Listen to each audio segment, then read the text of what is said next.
अंबरनाथ में चल रही विशेष गहन मतदाता पुनरीक्षण प्रक्रिया को लेकर महाराष्ट्र नवनिर्माण सेना यानी मनसे ने गंभीर आरोप लगाए।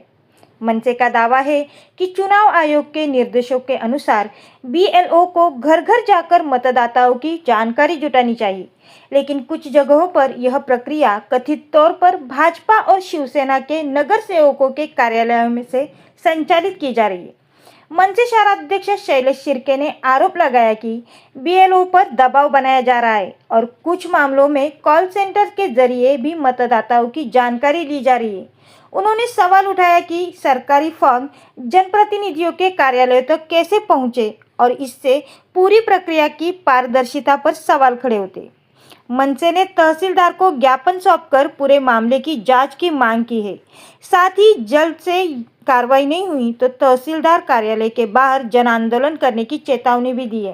निवेदन म्हणजे एसआरआयची जी प्रक्रिया चालू आहे ती प्रक्रियामध्ये पारदर्शकता नाही।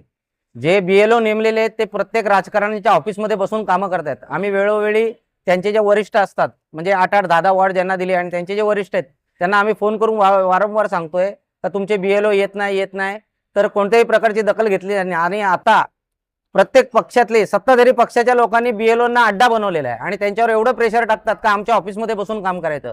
माझ्या वॉर्डात काल 3-4 अशी उदाहरणं झाली, ती माझ्या निदर्शनास आली।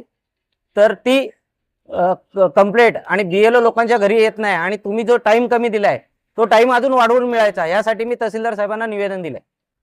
त्यांचा बीएलओनी राजकारण्यांचा सपोर्ट घेतला पाहिजे, पण कोणाच्या ऑफिसमध्ये बसून काम नाही केलं पाहिजे। आता आमच्या ऑफिसला पण काय बीएलओ येतात, आमच्याकडे ते नंबर देतात, त्या नंबरशी आम्ही समोरच्यांना कॉन्टॅक्ट करून किंवा आम्ही ते नंबर त्यांना पुरवतो जेणेकरून त्यांचं काम इझी होईल।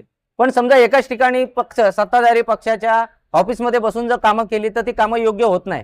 आम्ही पण एका पक्षाचे लोकप्रतिनिधी आहोत, पण आम्ही पण पारदर्शकता काम व्हावी यासाठी हे करतो। आता आमच्याकडे जे बीएलओ येतात यादी वाईज आम्हाला त्यांनी नावं सांगितली, नंबर सांगितले, फोटो असे ओळख करून आपण त्यांना त्यांचे नंबर कसे देता येतील जेणेकरून त्यांना काम करायला सोपं जाईल।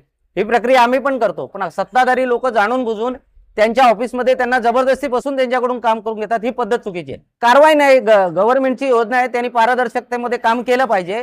कोणत्याही सत्ताधारी पक्षाच्या दबावाखाली काम नाही केलं पाहिजे एवढी आमची अपेक्षा आहे। त्याच्यासाठी आम्ही ते निवेदन दिले।